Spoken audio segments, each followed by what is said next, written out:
এখন রয়েছি ভাগীরথী নদীর একদম কিনারায়। এখানে দুটি বৃক্ষ, কেউ বৃক্ষপ্রেমী যিনি রোপণ করেছে।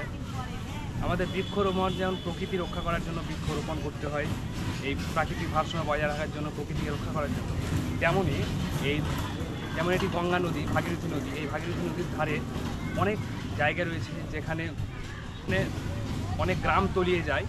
কারণ হচ্ছে যে এই গঙ্গার যে একটা ধস, সেই ধসের কারণে, সেই ধসকে রক্ষা করার জন্য একমাত্র বৃক্ষরোপণ হচ্ছে আমাদের একমাত্র সংকল্প। বৃক্ষরোপণের মাধ্যমে আমরা পারবো এই গঙ্গা যে ভাঙনের যে সেটাকে আমরা রোধ করতে। তাই বৃক্ষরোপণ বিভিন্ন ধরনের নদী, গঙ্গা তার ধারেও আমাদেরকে লাগানোর চেষ্টা করতে হবে। তাহলে আমাদের যে ধস, সেই ধসটা থেকে রক্ষা করতে হবে এবং যে গ্রামগুলো তলিয়ে যায় সেই গ্রামগুলো থেকে আমরা রক্ষা করতে পারবো সেই গ্রামগুলোকে। তাই দেখতে পাচ্ছেন এখানে দুটি বৃক্ষরোপণ করেছেন এই ভাগীরথী নদীর ধারে কোনো বৃক্ষপ্রেমী।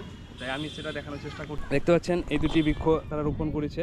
এখানে হয়তো এখানে ধসের সমস্যাটা নেই, কিন্তু বিভিন্ন জায়গায় রয়েছে যেখানে ধস নেমে যায়। এই গঙ্গার যে যখন বর্ষা আসে তখন জল এতটাই বেড়ে যায় যে অনেক গ্রাম তলিয়ে যায়। তা সেই সব জায়গাতে যদি আমরা বৃক্ষরোপণ করি তাহলে হয়তো সেই জায়গাটা থেকে আমরা রোধ করতে পারবো এই গঙ্গার ভাঙন থেকে সেই গ্রামগুলোকে। তাই আমরা বৃক্ষরোপণ এইভাবেই গঙ্গার ধারেও আমরা বিভিন্ন নদীর ধারেও আমরা লাগানোর চেষ্টা করব এই বৃক্ষরোপণ কর্মসূচির মাধ্যমে।